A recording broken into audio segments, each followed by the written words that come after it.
नमस्ते, क्रिएटिभ संसार युट्युब च्यानलमा यहाँलाई स्वागत छ। आज म तपाईहरुलाई फेसबुक लगायत अन्य विभिन्न किसिमको एप्सहरुमा लगइन गर्दाखेरि यस्ता लगइन गरेको चाहिँ नोटिफिकेसनहरु आफ्नो जीमेल एकाउन्टमा आउने गर्दछ।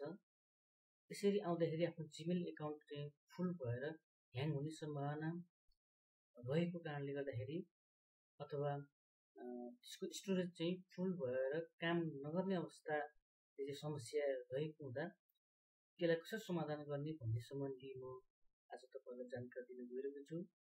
यसको लागि तपाईहरुले आफ्नो यदि ल्यापटप भए ब्राउजरबाट नभए फेसबुक एकाउन्टबाट चाहिँ देखाउन सकिन्छ, काम गर्न सकिन्छ। यसको लागि तपाईहरुले आफ्नो फेसबुकको एकाउन्ट लगइन गरिसकेपछि सेटिङ बटनमा जाने, सेटिङ बटनमा गइसकेपछि यहाँ विभिन्न किसिमको चाहिँ सेटिङ अप्सनहरु दिएको हुन्छ। यदि तपाई ल्यापटपबाट गर्दै हुनुहुन्छ भने लेफ्ट साइडको नोटिफिकेसन बटनमा क्लिक गर्ने।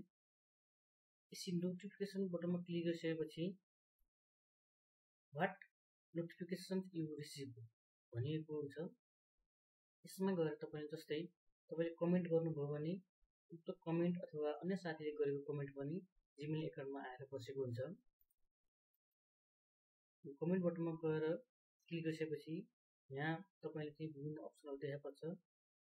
यसको लागि चाहिँ तपाईले जस्तो इमेल, यो इमेल बटनमा क्लिक गरेको कारणले गर्दाखेरि तपाईको हरेक कमेन्ट एक्टिभिटीहरु चाहिँ जीमेल एकाउन्टमा नोटिफिकेसनको रूपमा आएको हुन्छ। त्यसलाई तपाईले बन्द गर्ने।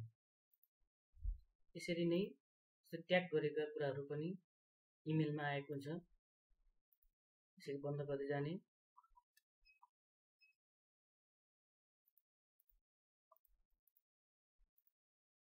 जस्तो रिमाइन्डर सबै बन्द गर्ने, अफ गर्ने।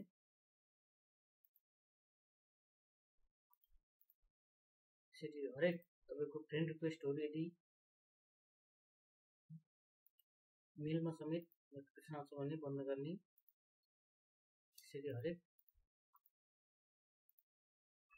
एक्टिभिटी चाहिँ अफ गर्नुभयो भने तपाईको जीमेल एकाउन्टमा नोटिफिकेसनको रूपमा प्राप्त हुँदैन। यसले गर्दा तपाईको जीमेल एकाउन्ट स्टोरेज चाहिँ फुल हुनबाट जोगिन्छ।